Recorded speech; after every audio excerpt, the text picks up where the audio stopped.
जब भी आप भजन संहिता की पुस्तक खोलते हैं तो आपको जो निमंत्रण मिलता है उनमें से एक है कि आप ईमानदारी से और खुले दिल से प्रभु के सामने अपना दिल उंडेलें।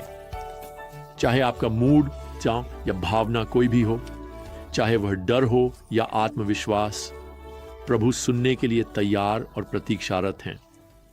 अब ये अगले भजन ठीक ऐसा ही करते हैं जैसा कि लेखक यहां भजन 42 में लिखते हैं। अब यहां पद 3 में मेरे आंसू दिन और रात मेरा भोजन रहे हैं। आगे पद 5 में वह स्वीकार करता है मेरी आत्मा मेरे भीतर उदास है।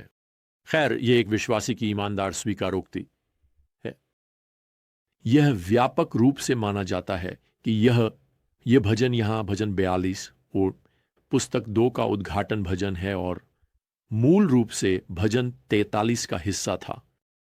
वास्तव में भजन 43 भजन 42 से 2 पदों को शब्दशः दोहराने वाला है। अब भजन 42 में यहां का शीर्षक या हेडिंग इस भजन को एक मस्किल कहता है। यह एक हिब्रू शब्द है जो हमें बताता है कि यह एक शिक्षण भजन है। यह इसे व्यवस्थित किया गया है, यह कक्षा के लिए है। और हमें यहां यह भी बताया गया है कि लेखक शिक्षक कोरह के पुत्र हैं। कोरह के पुत्र लेवी थे, जिनका अतीत काफी दुखद था।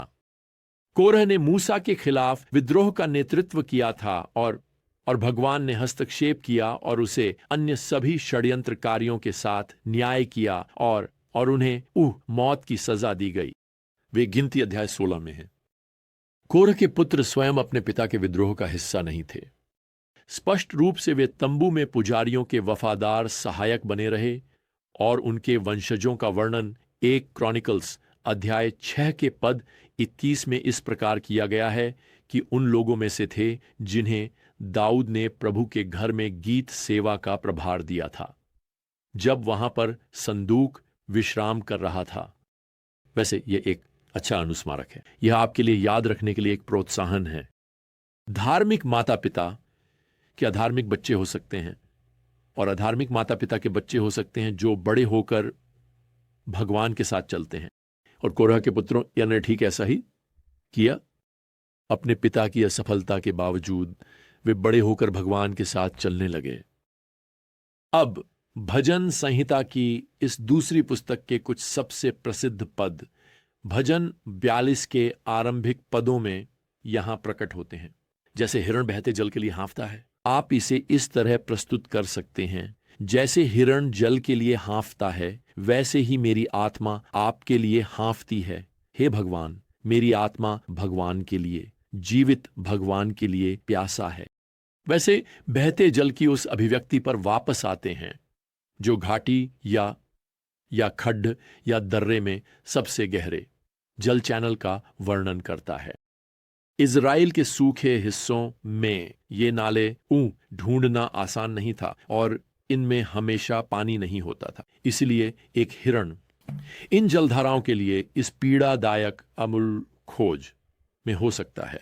इसलिए भजनकार इस खोज का उपयोग प्यास से आत्मा की भगवान के प्रति लालसा के चित्रण के रूप में कर रहा है। वास्तव में अगर आप भजन 44 और 43 पर हैं तो भगवान प्रकट नहीं होते। वह भजनकार की उस जल के लिए पुकार का उत्तर नहीं देते प्रतीत होते। प्यासा कैसव आत्मा सूखा ही रहता है और वह अपनी प्यास के दौरान अविश्वासियों के मौखिक हमलों को भी सहन करता है। भजन 42 के पद 10 में लिखा है, जैसे मेरी हड्डियों में घातक घाव हो, मेरे विरोधी मुझे चिढ़ाते हैं जब वे मुझसे दिन भर कहते हैं तुम्हारा भगवान कहां है। आप जानते हैं, कुछ जब मुसीबत आती है और हमारी प्रार्थनाओं का उत्तर नहीं मिलता प्रतीत होता और हम जीवन के इस सूखे मौसम में होते हैं तो हम अपने आरोपियों से सहमत होने लगते हैं। हम यहां तक कि यह सवाल भी पूछते हैं, भगवान कहां हैं? खैर, भगवान कहीं नहीं गए थे। सिर्फ इसलिए कि भगवान चुप हैं इसका मतलब यह नहीं है कि वह अनुपस्थित हैं, लेकिन यह निश्चित रूप से कभी कभी ऐसा महसूस होता है ना। फिर से यह भावना की ईमानदार स्वीकृति है जब भजनकार अपना दिल भगवान के सामने उंडेल रहा है। अब अपनी कच्ची भावनाओं के बावजूद भजन 42 और भजन 43 एक ही सटीक अनुस्मारक के साथ समाप्त होते हैं। और मुझे आपको बताना है, यह आज किसी के लिए एक महान विश्वास का बयान है। शायद वह आप हैं, एक परेशान आत्मा के साथ, एक सूखी आत्मा के साथ। इसे सुने, यह विश्वास की घोषणा, हे मेरी आत्मा तू क्यों निराश है और तू मेरे भीतर क्यों अशांत है। हिब्रू शब्द जिसका अनुवाद निराश किया गया है, उसका अर्थ है नीचे गिरना या अवसादित होना। क्या आपने कभी वह डूबने वाली भावना, वह अवसादित भावना महसूस की है जो आपके जीवन की समस्याओं से आती है? क्या आपने कभी वह सूखा मौसम अनुभव किया है जब आपकी आत्मा आध्यात्मिक प्यास से सूखी होती है? क्या आपने कभी अपनी आत्मा के गहरे में ऐसा महसूस किया है? खैर, भीड़ में शामिल हो जाइए। आपकी भावनाएं प्रेरित शास्त्र में शामिल हो गई हैं। कल्पना कीजिए, अब यह सब नहीं है। भजनकार यहां जोड़ता है कि मेरे भीतर अशांति है। अशांति शब्द का अर्थ है एक जोरदार हंगामा। दूसरे शब्दों में, आपके जीवन में सब कुछ उल्टा हो गया है। यह ऐसा है जैसे एक भूकंप ने आपकी दुनिया को हिला दिया है। एक बवंडर आपके जीवन में गरज उठा है। तो आप इसके बारे में क्या करते हैं? खैर, देखिए, इस उदाहरण का अनुसरण करें। आइए हम ईमानदारी से स्वीकार करें कि हम कैसा महसूस कर रहे हैं। उस डूबते और उदास महसूस को स्वीकार करें, वह भावना कि आप आध्यात्मिक रूप से सूखे हैं। मुस्कान चिपकाना आपको या किसी और को कोई फायदा नहीं पहुंचाएगा। लेकिन अब इसके लिए तैयार हो जाइए। भजनकार जो अगला कहता है वह इन शिक्षाप्रद भजनों का मुख्य सिद्धांत है। वे हमें सिखा रहे हैं कि यहां कैसे प्रतिक्रिया दें। पद 11 में, फिर से अध्याय 43 के पद 5 में, वह विश्वास का एक शक्तिशाली बयान देता है कि उसकी आशा भगवान में बनी रहेगी। वैसे इब्रानी बाइबल में भगवान में आशा रखने का अर्थ है उस पर विश्वास करना और फिर उसका इंतजार करना। अब यह आसान नहीं है, लेकिन यह समाधान का एक बड़ा हिस्सा है।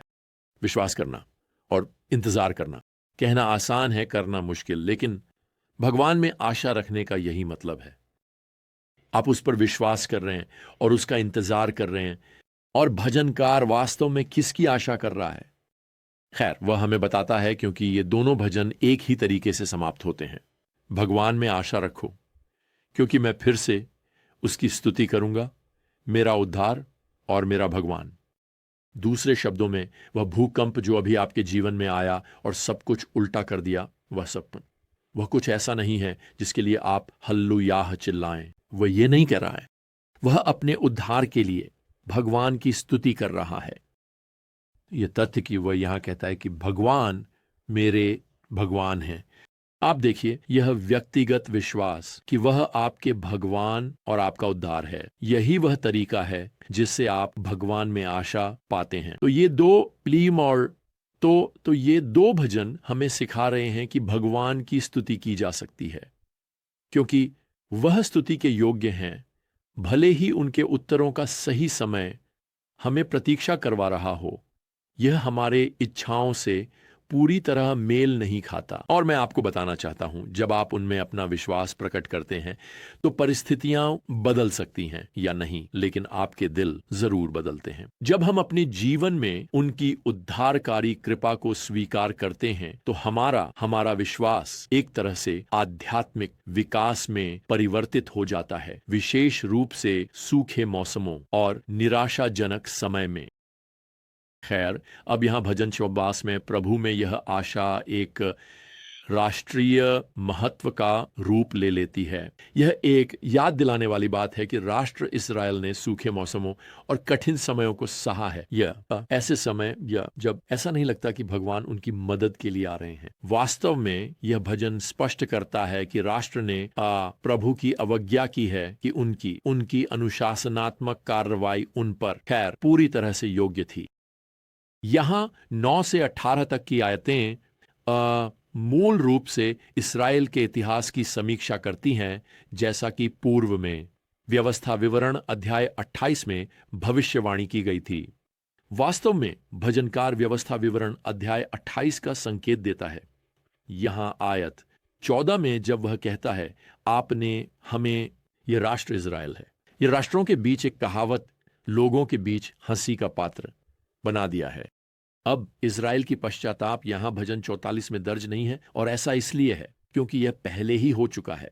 प्रभु ने उन्हें पहले ही क्षमा कर दिया है और निश्चित रूप से उन्हें त्यागा नहीं है।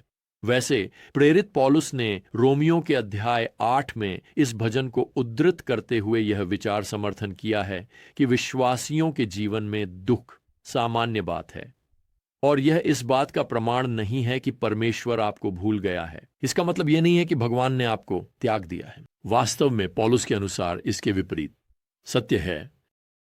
वह रोमियो के 8वें अध्याय में इस लंबी सूची मेखलम से गुजरते हैं और हमें आश्वस्त करते हैं कि जब हम कष्ट, संकट, उत्पीड़न या अकाल, नग्नता, खतरा, तलवार आदि का सामना करते हैं, तो इनमें से कोई भी इस बात का प्रमाण नहीं है कि प्रभु ने आपको भुला दिया है या अपने चुने हुए लोगों में से एक के रूप में आपको त्याग दिया है। नहीं, तो कष्ट, इसका मतलब यह नहीं है कि आपको भगवान ने त्याग दिया है। आप जानते हैं इसका क्या मतलब हो सकता है?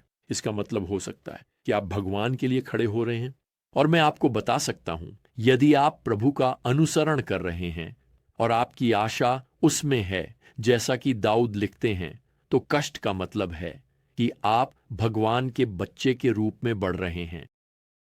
तो यहां ये शिक्षाप्रद भजन हमें प्रोत्साहित कर रहे हैं कि हम अपनी व्यक्तिगत आस्था की घोषणा करें कि हम प्रभु पर विश्वास करेंगे और प्रभु की प्रतीक्षा करेंगे, और हम चलते चलते गाएंगे। अब हम आंसुओं के बीच गा सकते हैं। इन भजनों के बोल सूखे मौसमों और निराशाजनक समय में आंसुओं से भरे हो सकते हैं, लेकिन हम यह कहेंगे, मैं भगवान में आशा रखूंगा, क्योंकि मैं फिर से उसकी स्तुति करूंगा, मेरा उद्धार और मेरा भगवान। खैर, हमारी अगली यात्रा तक प्रियजनों, प्रभु यीशु मसीह की कृपा और भगवान का प्रेम और पवित्र आत्मा की संगति आप सभी के साथ हो। आमीन।